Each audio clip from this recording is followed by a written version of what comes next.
Vēl viena tendence obligāciju piedāvājumos ir tāda, ka pēdējā laikā diezgan tās riskantās obligācijas nonāk piedāvājumos.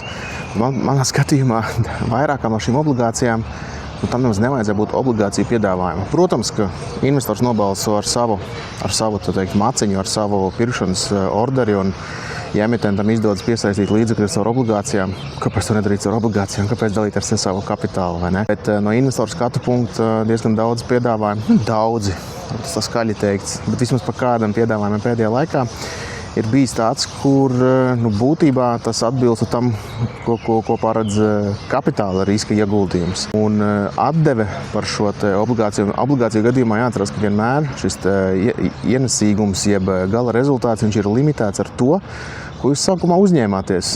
Jūs ieguldījāt, tad jūsu ienesīgums līdz dzēšanai, tas arī tas, ko jūs maksimums varat dabūt atpakaļ. Tad perfektais scenārijs, ideālais scenārijs, bāzes scenārijs, tie visi ir ar jums. Ja uzņēmums var izaugt reizes X, bet jūs vairāk par saviem procentiem nedabūsiet. Bet ja kaut kas noies greizi, un ja tas ir augsta riska uzņēmums, tad obligācijām var arī būt gan izaicinoši jautājums par to, cik naudu var dabūt atpakaļ. Tā kā jāatcerās universālā sakarība.